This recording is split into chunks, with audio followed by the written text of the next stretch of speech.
Hello বন্ধুরা, তোমরা সবাই কেমন আছো? আশা করছি তোমরা সবাই ভালো আছো। আজ নিয়ে চলে এসেছি একটা দুর্দান্ত রেসিপি নিয়ে।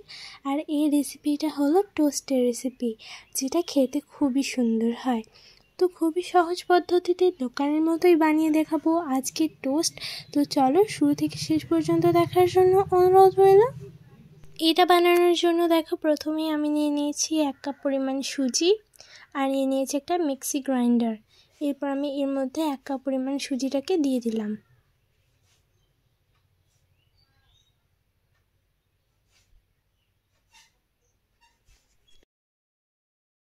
এরপর আমি এর মধ্যে দিয়ে দেবো 1/2 কাপ পরিমাণ দুধ।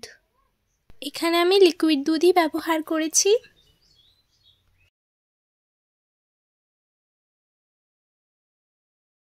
এরপর এটাকে ভালোভাবে কিন্তু গ্রাইন্ড করে নিতে হবে। দেখো ভালোভাবে কিন্তু এটা গ্রাইন্ড হয়ে গেছে।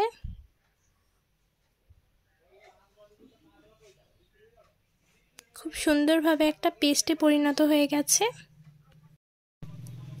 এরপর আমি এর মধ্যে অ্যাড করে দেবো সে যে বাকি দুধটা দেখালাম, সেই দুধটাকে।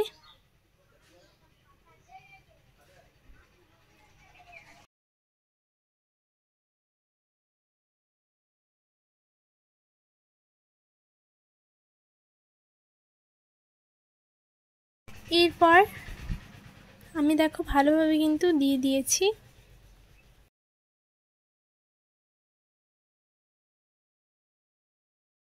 তারপরে এটাকে মিক্স করে নিচ্ছি।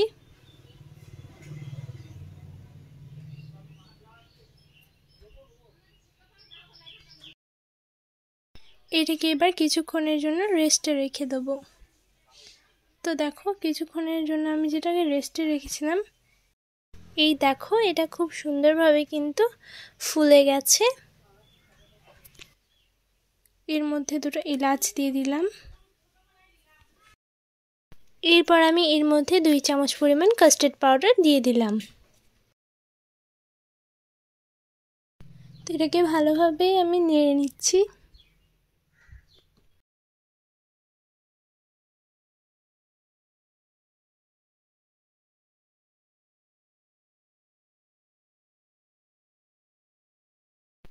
এরপর আমি এর মধ্যে দিয়ে দিলাম লিকুইড মিল্ক।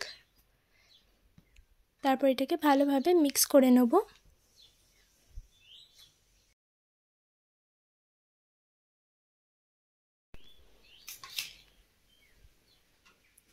তো এটা দেখো খুব সুন্দরভাবে কিন্তু মিক্স হয়ে গেছে। এরপরে দেখো আমি একটা মোল্ড নিয়ে নিয়েছি, এর মধ্যে তেল ব্রাশ করে দিয়েছি। এরপর আমি এই পুরো ব্যাটারটা এর মধ্যে দিয়ে দিলাম।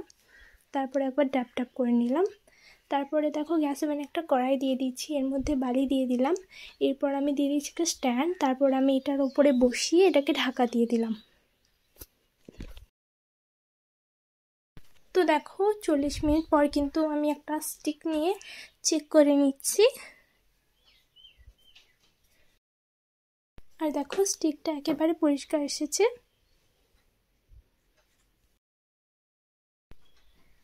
এরপর আমি এটাকে নামিয়ে নেব। এরপরে দেখো আমি একটা প্লেট নিয়ে নিয়েছি, এটাকে উল্টিয়ে দিলাম আর খুব সহজে কিন্তু এটা খুলেও গেছে। এরপর আমি টোস্টের যে শেপগুলো থাকে, মানে একেবারে সমান সমান করে কেটে নিলাম, তাহলেই কিন্তু টোস্টের শেপ হয়ে যাবে বন্ধুরা।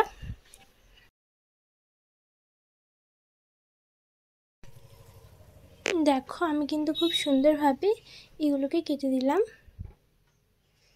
এরপরে দেখো প্লেটে এরকমভাবে কিন্তু টোস্টগুলোকে আমি সাজিয়ে দিচ্ছি। তো আবার চলে গেলাম গ্যাস ওভেনের কাছে। আর দেখো বালিয়া স্ট্যান্ডটা কিন্তু রাখাই ছিল।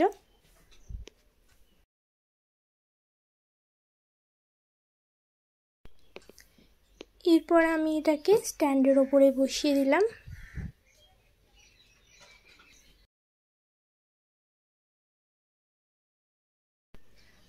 এরপর আমি এটাকে ঢাকনা দিয়ে ঢেকে দিলাম।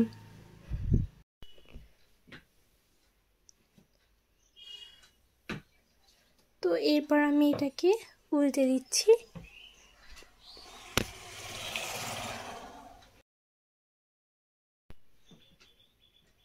তো খুব সুন্দরভাবে কিন্তু আমি উল্টে দিয়েছি, আর খুব সুন্দরভাবে কিন্তু এটা বেকও হয়ে গেছে।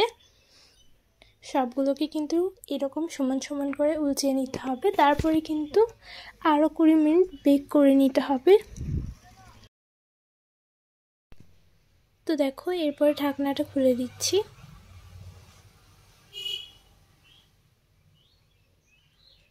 আর খুব সুন্দরভাবে কিন্তু এটা বেক হয়ে গেছে। তাহলে এটা এবার রেডি বন্ধুরা। তাহলে দেখলে তো খুব সহজেই ঠিক কয়েকটা থাকা উপকরণে রেডি হয়ে গেল আমাদের টোস্টটা। আর খুব সুন্দর হয়েছে দেখো। এরপরে চলো এটাকে নামিয়ে ঠান্ডা করে নেব। তো আমি এটাকে নামিয়ে নিলাম।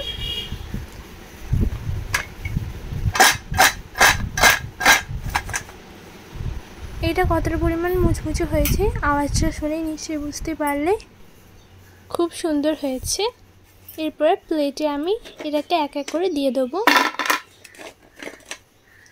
দেখো বন্ধুরা কতটা পরিমাণ সুন্দর হয়েছে আর কতটা পরিমাণ মুচমুচে হয়েছে। যখন আমি এটার মধ্যে ঢালছিলাম তখন দেখো কতটা পরিমাণ আওয়াজ হচ্ছিল।